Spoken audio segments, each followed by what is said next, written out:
Hello, good afternoon, or good morning, depending on where you are, and welcome. My name is Uche Akabanda, Director of the National Research Center on Nutrition and Aging, hosted through a cooperative agreement with the Administration for Community Living here at Meals on Wheels America. Welcome to today's webinar. The title of the webinar is the Technical Assistance and Training Needs Assessment Survey, Insights, Gleaned, and Next Steps. The purpose of this webinar is to provide an overview of this training needs assessment survey development process and delve into some of the key areas of learning need expressed by recipients. The targets of this work were staff across the Senior Nutrition Program Network. As you all well know, the COVID-19 public health crisis was an incredible disruption to our aging network. Crises, however, such as these open up new avenues for community-based programs to establish new partnerships, pursue new opportunities, tackle emerging challenges, rekindle perhaps relationships, and leverage ultimately a negative situation into an opportunity. In addition, new areas of need to support these activities for learning and technical assistance are often revealed. As such, we're excited to share this survey and its results with you and ideas to inform your efforts locally. On behalf of the NRCNA team, we welcome you to today's webinar. I'd love to introduce you to our speakers today. We'll be hearing from Dr. Janet Gordon. She has 35 years of experience of research and evaluation with the Kaufman and Associates team. She uses participatory research approaches to partner with clients and define culturally relevant success criteria and collaborates ultimately to build evaluation capacity. Dr. Gordon's background includes development of constructs and research institutes ultimately to drive results and action and educate policymakers. She is experienced in working with the American Indian and Alaska Native and Latino populations in the US and indigenous communities in Hawaiian and Pacific Islands. She earned her doctorate in curriculum and instruction from Montana State University. She's joined by her colleague, Crystal Tedrick. She also serves as the Executive Vice President and Vice President for Health Systems at Kaufman and Associates, the company that led the survey development process. She has over 20 years of experience in public health, healthcare operations, and improving maternal child health in Indian country. She provides cooperative monitoring and oversight for all of KAI service lines. Ms. Tetrick holds a Master in Public Health degree from the University of Washington. And lastly, we'll be hearing from our speaker, Debbie Case. Debbie has extensive experience in both the executive level of nonprofit management as well as senior level retail. She is an entrepreneur at heart. Her creative and motivational skill sets allow her to drive revenue through the short and long-term strategic planning. She is the past president and CEO of Meals on Wheels, San Diego County. Prior to joining the Meals on Wheels family, she obtained extensive executive level experience in nonprofits such as Child Abuse Prevention Foundation, Red Cross, and the San Diego Opera.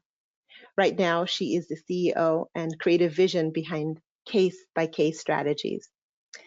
So we welcome you to today's webinar. We have great speakers, great opportunity to gain their perspective and provide insights. Today, we have two live speakers joining us from Kaufman and Associates, and we'll be hearing a recording of Debbie Case's presentation.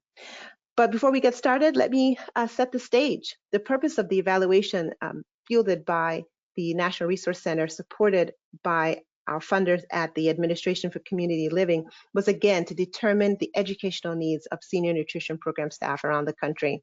Ultimately, the goal is to leverage this insight to improve how training is offered across our network.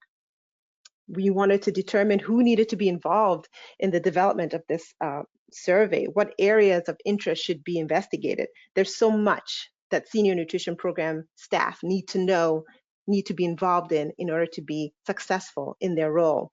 Then along came COVID-19, and we realized that we needed to truly field this survey so that we could capture how learning needs might be changing even in the middle of a public health pandemic. So first, let me thank all of you today who participated in the survey, contributed your learnings, took time away during a very busy time in our network history to provide this support. So we are so grateful. So that is why now. That answers that question, because we wanted to take advantage of this moment in this time to learn what you all needed to be successful in your work. So where do we go from here? The future is bright. We invite you to stick around, hear the learnings of this survey, and join us for conversation today and subsequently to today let us connect and converse about where we take this. What should we do as a network, and what is the direction we need to head to attend to these learning needs that help us support seniors of today and seniors of tomorrow. With that, I will turn things over to the team at Kaufman and Associates. Janet, Crystal, over to you. Thank you so much, Uche. This is Crystal Tetrick. And as Uche mentioned, Kaufman and Associates conducted a technical assistance and training needs assessment evaluation specifically on the business drivers and training and technical assistant needs of senior nutrition programs. As part of the evaluation, Kaufman Associates conducted an environmental scan to identify those business drivers and conducted a gap analysis to identify areas of need for training and TA. Additionally, the gap analysis identified recommendations for training strategies to fill the identified gaps. Next slide. So today we're going to discuss the methodology of the evaluation, the findings specifically in the literature review, the findings of the training and technical assistance survey, and we're going to include the recommendations that that emerged from this work around providing training on needs assessments and market analysis. Next slide.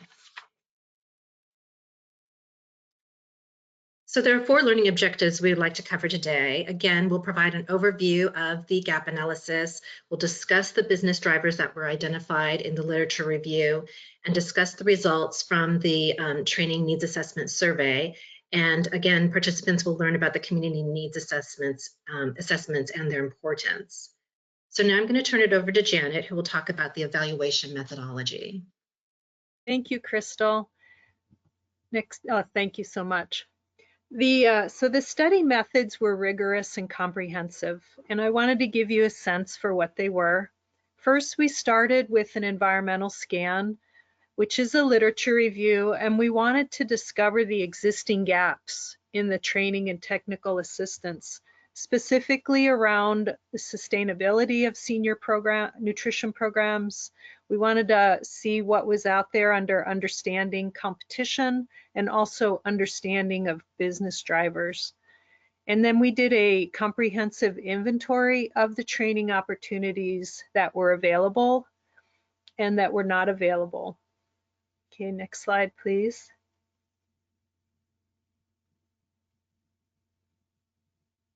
Next slide, please.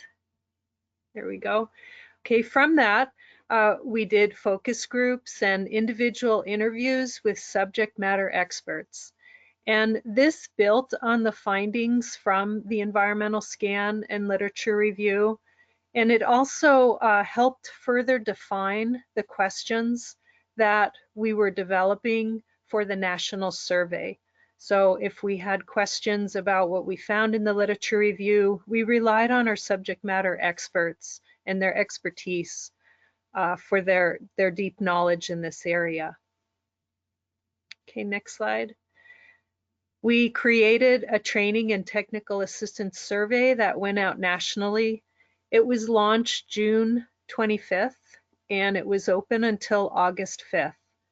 There were a total of 33 questions and we had 539 responses.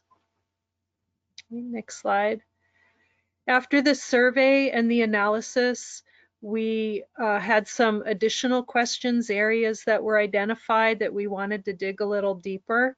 So we conducted follow-up subject matter expert interviews to explore those areas, specifically around needs assessment, which was a priority theme in the survey and the gap analysis, as well as strategic planning and new approaches to providing services.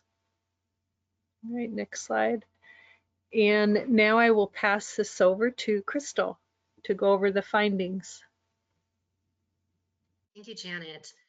For the environmental scan, KEI reviewed documents provided by the NRCNA and conducted a thorough review of gray and peer-reviewed published literature. Peer-reviewed literature was obtained through the database EBSCOhost. Gray literature was obtained through targeted Google searches of government agency and nonprofit organization websites. We also accessed NRCNA's repository of articles, white papers, and toolkits as they provided a useful source of gray literature. And many of our findings are based on approximately 20 articles that were reviewed. And we also, to inform the inventory of information on training, Kaufman Associates reviewed data from evaluation forms from NRCNA events and webinars. I also want to mention that we conducted an inventory of training opportunities, and to complete this, Kaufman Associates researched various organizations and the trainings they offered.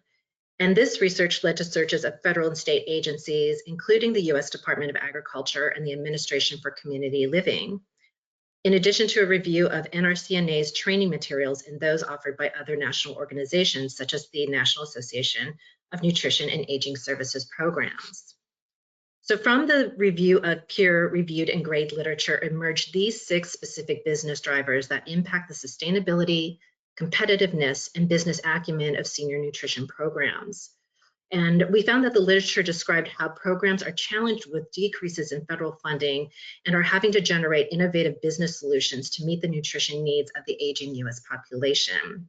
And so this is really stimulating these nutrition programs to modernize and really look at developing new funding and service delivery models.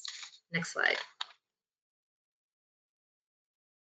We also found 4 consistent recommendations from the literature in response to these business drivers. So the literature suggests that increasing food costs, the growing demand for senior nutrition programs, and decreased federal funding necessitate identifying innovative approaches to secure funding from multiple sources. And this can be described as braided funding, integrated funding, and it's really with the intention that you're not reliable on any one singular source of funding. Also, senior nutrition programs are in need of greater visibility, more menu choices, and high quality food to compete with for-profit vendors who produce meals that meet OAA requirements and compete with their programs on price, personalization, and quality. Consumers also want more menu choices, a congregate meal experience that is similar to a restaurant, and more flexibility in the meal schedules. Also, under the Patient Protection and Affordable Care Act of 2010, healthcare reform adopted the triple aim of healthcare framework, which is focused on decreased cost, improved quality of care, and improved health outcomes. And since proper nutrition is an essential component of healthy aging, senior nutrition programs are key to achieving the AAA. So again, this ties into new payment models based on quality of health outcomes and also health incentive programs. And these provide opportunities for interdisciplinary teams of healthcare providers that include senior nutrition programs to work together for health systems in order to work new and innovative ways. And finally, developing new financial models can include social entrepreneurship models. And these models range from what we found in the literature was from a food truck pilot in Wisconsin to working with caterers to improve food quality in Florida, and coffee shops and cafes in Wyoming, and chef-led cooking demonstrations in Iowa. Next slide.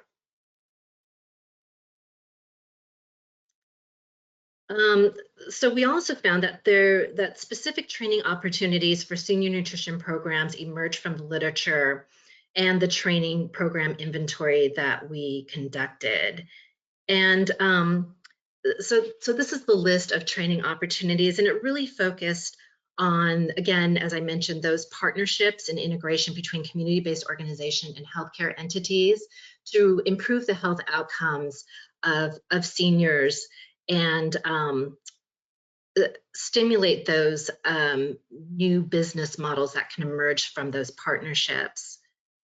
Also, which was very intriguing finding, was the recommendation around social determinants of health and how important it is to understand the direct and indirect effects that environment, education, socioeconomic status can have on an individual, and how programs are constructed or can be constructed to have the most impact on the health of individuals. So social determinants of health have gained momentum in public health and healthcare for several years as they illuminate the root causes of disease and disparities.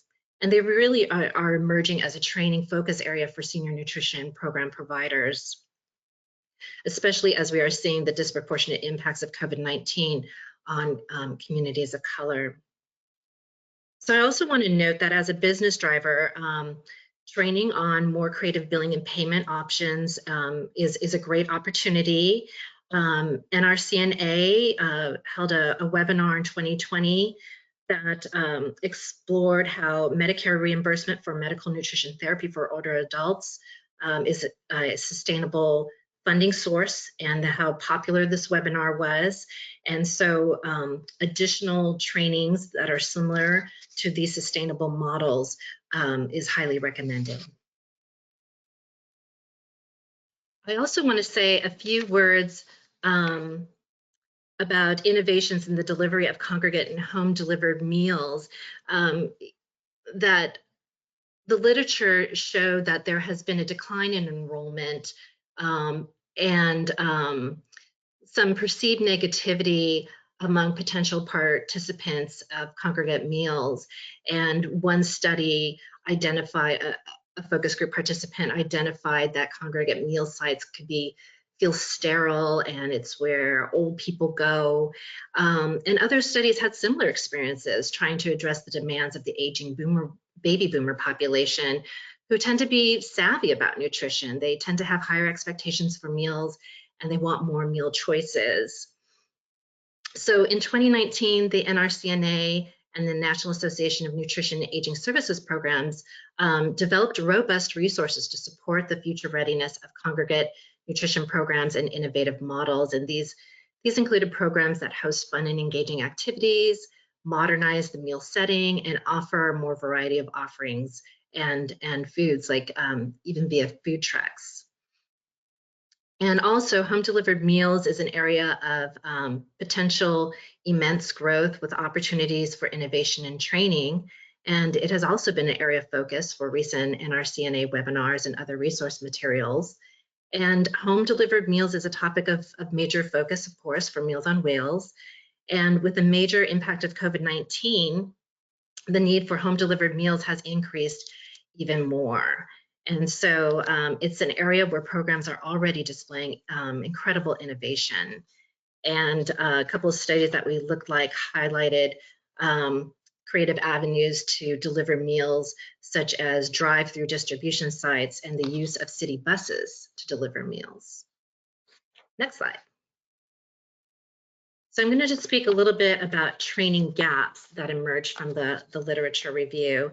And so the gaps really focused on meeting the needs of increasingly diverse patient population, or senior and aging population, for that matter. In a 2011 paper summarizing results from 15 key informant interviews with community-based providers, they described concerns about deficient culturally appropriate approaches to working with older adults with disabilities, specifically with dementia, and also working with the LGBTQ population, in addition to multicultural populations.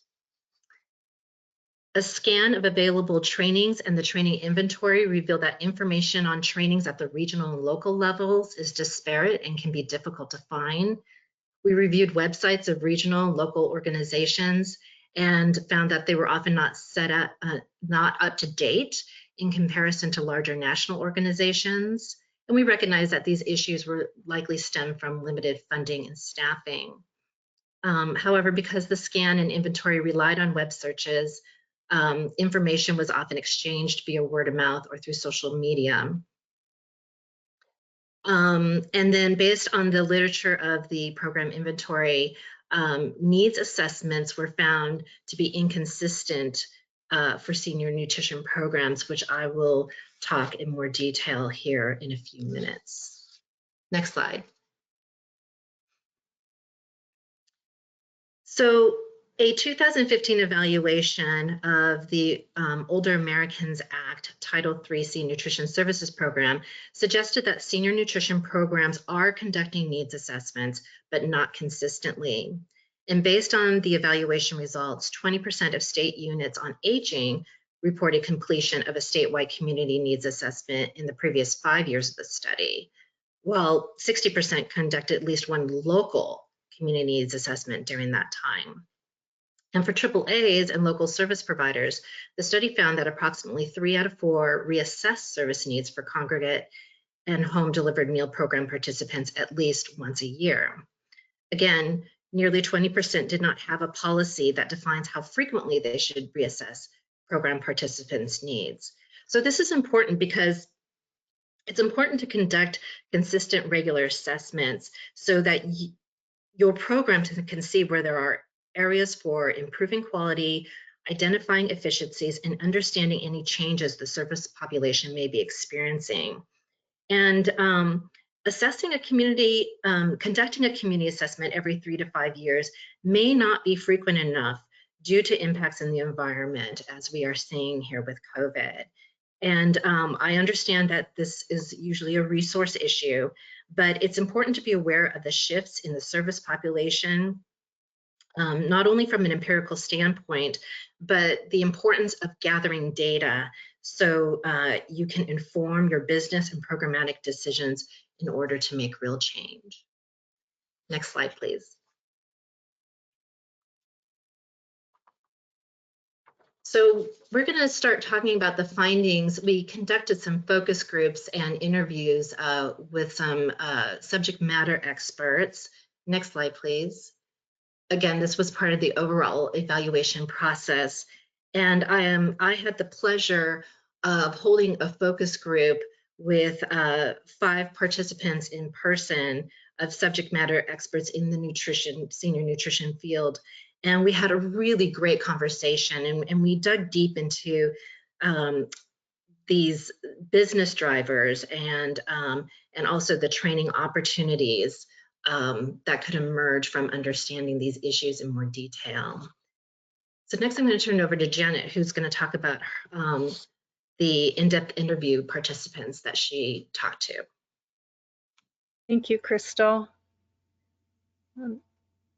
And I had the pleasure to meet with several subject matter experts and do the in-depth interviews for around topics that emerged in the survey that we wanted to dig a little deeper in. And they represented a variety of levels and a variety of job roles. Okay, next slide, please. Oh, I think this is back to Crystal. Yeah, next slide, please. So this was, these are the business drivers that we discussed with the focus group of the 5 subject matter experts.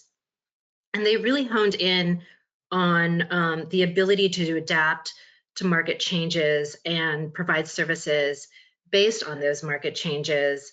And the subject matter experts felt like this aspect is particularly important for successful programs given the challenging pandemic situation.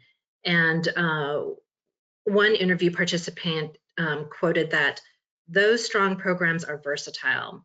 They have food pantries, they have cafes to help finance them. They're constantly evolving, which is what you have to be, especially in times like this.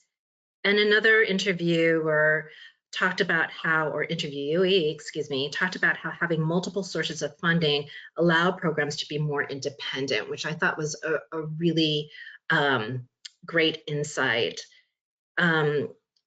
Subject matter experts stress the importance of building and engaging in partnerships. And by doing that, it was a way to drive and maintain business for senior nutrition programs. And successful coalitions, they talked about how coalitions can help senior nutrition programs better serve their communities by reducing the duplication of services offered by different organizations. And it was really interesting that they mentioned that coalition building, it was not to repeat things that other organizations were doing, but really to enhance one another. They also discussed how successful programs work with their competition to reduce silos and improve efficiency. And a really nice quote that interviewee provided was, collaborations that help break down silos where we all have too much on our own plate. People might say, well, I don't want to talk to them, they're the competition, but there's enough business in the senior nutrition field to go around several times. So I thought that was a really great quote. And then I just wanted, and so as we move forward in these conversations around collaboration, how to engage with for-profit entities, and just recognizing how for-profit companies can invest in technology and in infrastructure, and business development gave them an edge. And so it was just recognizing that this was part of the reality that the senior nutrition program field faced, but that there were opportunities around that, again, with reaching out to them, collaborating if possible, and really looking at those business models and how programs can incorporate similar business approaches. And then building off the conversation and ideas around collaborating, several of the subject matter experts discussed the importance of conducting market analysis. And they really discussed how the environment now in the midst of COVID, if there ever is a post-COVID, will present very unique challenges for senior nutrition programs. And so it would be important to conduct a market analysis to understand these changes, to understand the market shifts. And again, collecting that data so that good decisions could be made on how your business will change and evolve to make an impact. Next slide. The subject matter experts also recommended several other areas listed here where senior nutrition providers might need more training. And so this is a really nice list and fairly comprehensive of the needs, and reiterated what we found in the literature review. And now I'm going to turn it back over to Janet. Next slide. Okay, thank you, Crystal. I'm just going to share a little bit on the survey findings. Next slide, please. The survey respondents' job role, and functions spanned quite a few different levels. We had good representation from leadership. About 50% of the total respondents were from leadership, and they did respond also for the needs of their staff, on behalf of their staff. We had managers, direct service staff, and nutritionists, and then food service staff and other roles that weighed in on their technical assistance and training needs. Okay, next slide, please. We also had a variety of levels represented, including local, regional, state, and national. And then we disaggregated the results based on geographic area as well, knowing that these programs are different across different areas. So we had urban, suburban, and then rural and frontier. And we also broke out our tribal communities to better understand their needs, their training needs. All right, next slide, please. So the training needs by geographic type, as I said, they're disaggregated. We also, and this is in the full report, we also disaggregated the training needs for decision makers, so for the leadership, and then training needs for staff. All right, next slide, please. I want to share a little bit about the results. The survey was broken out into some overarching categories, as Crystal mentioned, including diversity training. It came out that they needed training not only to serve clients, but also the staff. So team building, diversity training for the team. Nutrition, especially at a local level, was a bit challenging, having a licensed nutritionist. There were responses around emergency food preparedness, so some COVID-19 response sections. But by far, the one that was the highest priority was around needs assessment and market analysis and strategic planning. So about 90% of the respondents replied they need training in doing a needs assessment. 24% said they need a large amount, 40% a moderate, and 25% said a small. These results were very similar across all the geographic areas, and they also indicated that they needed training on strategic planning, which informs the community needs assessment. Okay, next slide, please. All right, I think I'll pass this back over to Crystal, or next slide, please. Let's see what the next slide is.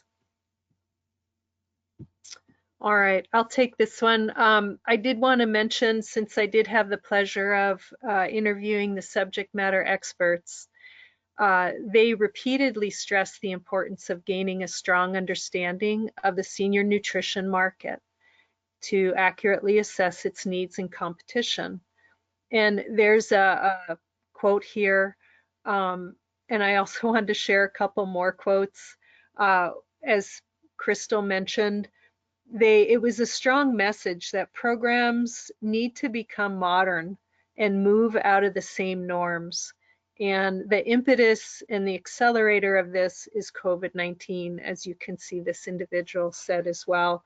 Another subject matter expert said, I know people are stressed, but it's a great time to do training. And then another one just said training, training, training. So everyone acknowledged that this is really how we move past and grow. All right, next slide, please. And so Crystal's going to share a visual on how this can be approached with respect to training and what we've been sharing. Crystal? Yeah, thanks, Janet. So some things to consider is that needs assessments can inform a market analysis, which then helps an organization set strategic goals. This all leads to the impact your organization and services make on your community. And without this information, and as I stated, without good data, it'll be more difficult, if not impossible, to make your strategic business decisions. So all of these things tie together. Next slide. And our study showed that having training on how to conduct both the needs assessment and a market analysis would help senior nutrition programs think about those industry business drivers and how to respond to them in this unprecedented time. Next slide. And this quote again reinforces what we've been saying. And the next session will provide an overview on the differences between needs assessment, market analysis, and how they're related, and what to think about as you start conducting a market analysis. So with that, I think we're going to move on to our Q&A session. And thank you once again, everyone.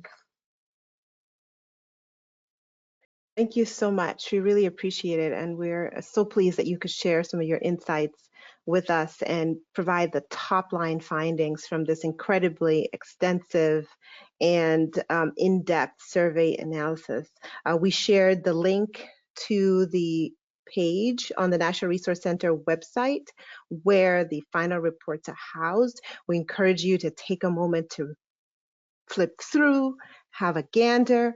We want to also note that there is an infographic also on this website for those of us who are quick skimmers and just want to get the top line information as to what was found, what does it mean, and consider what you can do with it. So we certainly invite you to share with us any questions that you might have about the findings, and let us know what resonates with you. Do you agree with these findings? Do they reflect the needs of you and your staff? We really welcome your insights there as well. We'll start with a few of the questions that have come in. So again, thank you, Janet and Crystal, for sharing your insights on us. I guess one question that came in here was reflecting on those who participated in the survey. We understand from the information you shared, ladies, that 50% of those who provided input were in the leadership role. Can you speculate a little bit as to why few respondents might have been representative of the food service roles?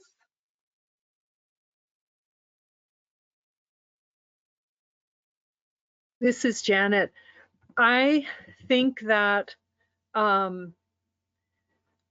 perhaps the let's see, access to them was very, specific. If let's say a manager received the link to the survey and didn't distribute it all the way down to staff and cooks, that could be one possibility. So I think it was maybe an access issue. Another might be time, where someone may not have access to the technology outside of work. And then of course we all know we're super busy during work. That's just my my initial idea about that.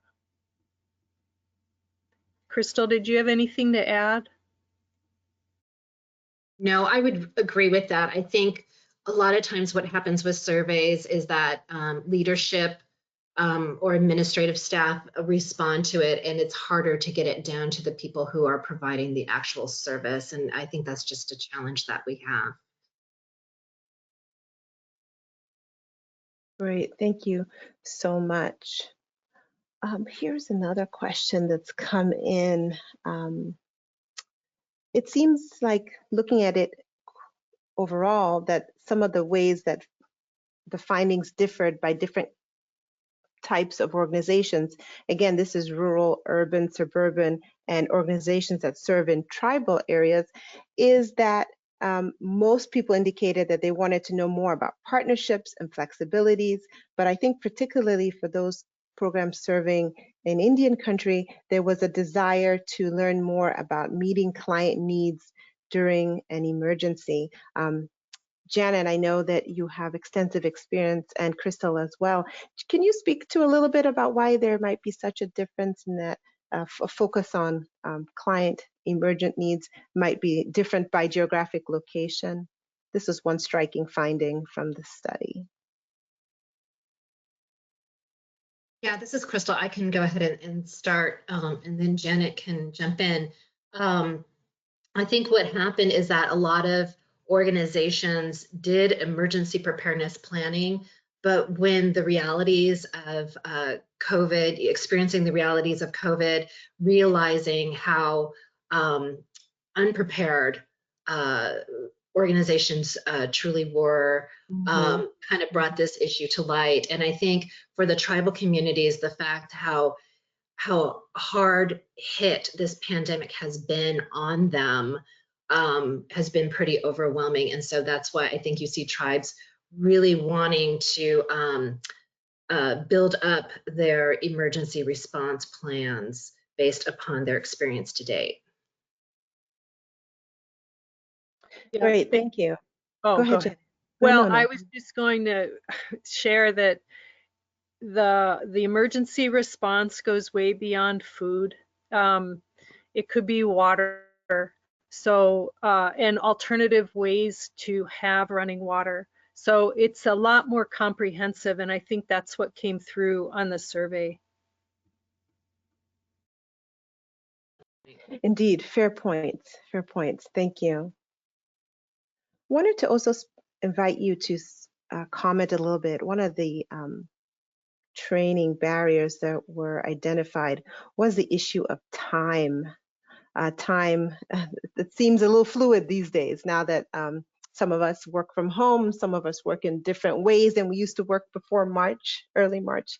But wondering if you can speak to that and your recollections from the study.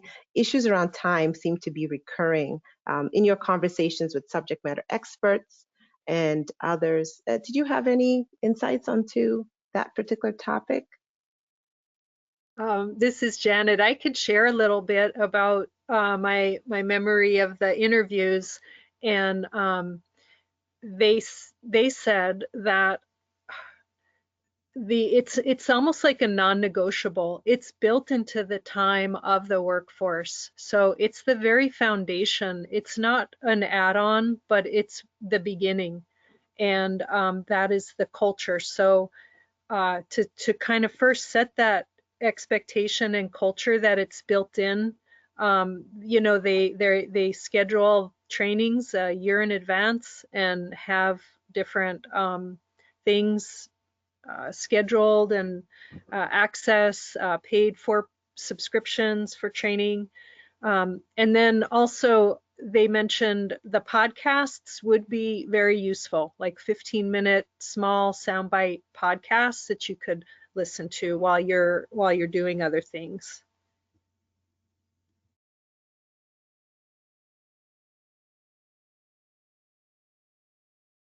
Thank you. That's a great idea and a good notion of how to provide bite-sized, more bite-sized, episodic, easy to access learning opportunities for folks. We're so pleased to all of you who've joined us for today's webinar in this real-time learning effort, but thinking about the future, where we take this, where we go as a network and how we continue to provide insights, but moving to more contemporary versions of learning, that's really helpful. So thank you. I'm wondering, as you think about the survey, now that it's complete, you know, we are disseminating, we're engaging folks on our webinar today. If you had it to do all over again, what might you do differently? We're now more in the COVID season. We now understand more than we did in March. Can you tell me a little bit about your thoughts as researchers and how you might do this kind of work in a different way?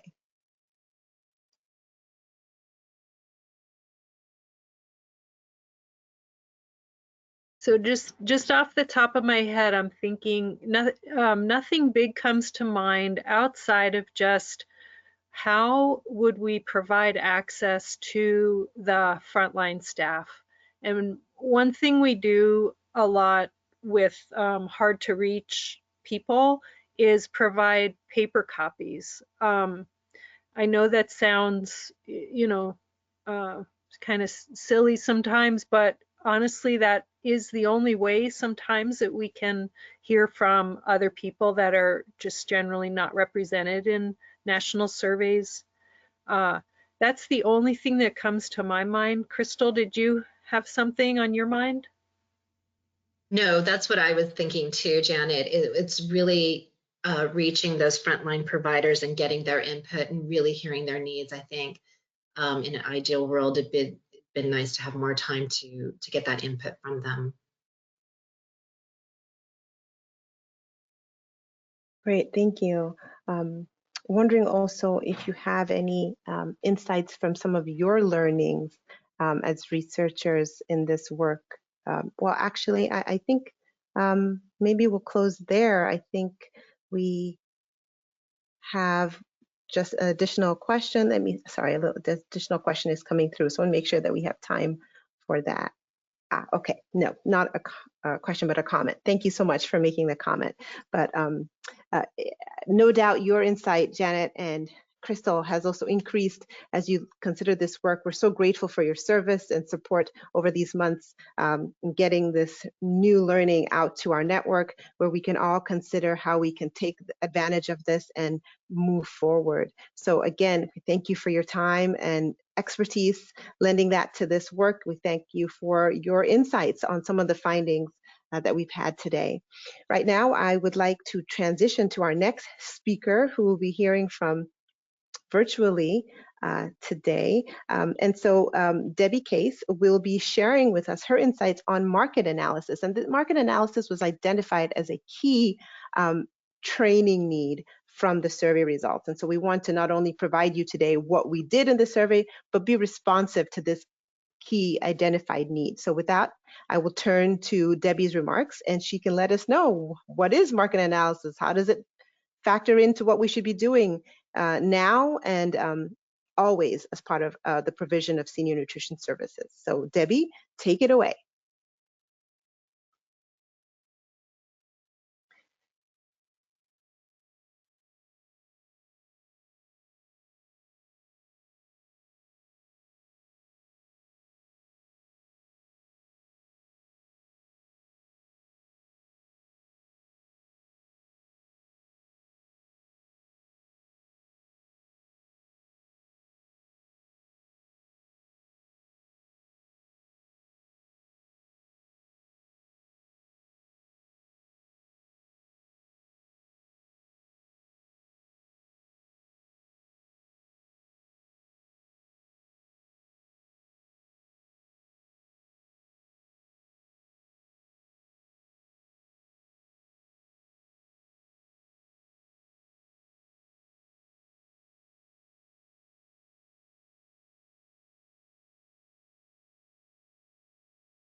Wow, thank you so much. We are so appreciative to Debbie for a great presentation.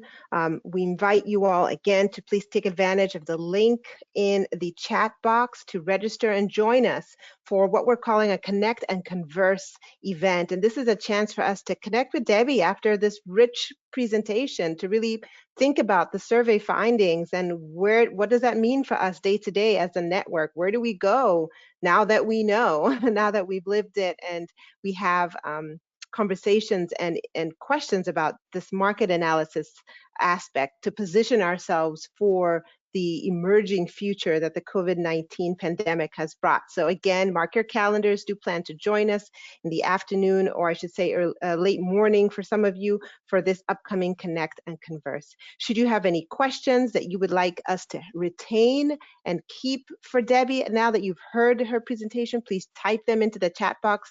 We're more than happy to relay these questions to her so that she can prepare for conversation with you. While we take those chat questions that are coming into the chat box. Again, we want to thank you for your time and attention. So many of you participated in contributing to the Resource Center survey to understand our technical assistance and training needs as a network. We thank you for taking of your busy schedules to inform our knowledge base, and we look forward to being able to circle back with training this fall that meets your learning needs. Some of those upcoming conversations will focus on nutrition and what we're learning thus far about how it relates to older adults during COVID-19. And we're also looking to explore issues related to serving diverse populations. Again, these are topics that rose to the fore as areas of key interest from the survey. So again, we thank you for your time and your attention this afternoon. We thank our lovely speakers, Crystal, Janet, Debbie, who shared their wisdom and insights with us. I bid you all a great rest of your afternoon and look forward to seeing you again back on an upcoming webinar with us here at the National Resource Center on Nutrition and Aging. If there are no other questions, we will close today's webinar. So thank you all so much. Please do take the evaluation that pops up after the webinar closes. We welcome your feedback and listen to it and react to it to bring new and improved, better programming and resources to you. So with that, take good care. Enjoy the rest of your day.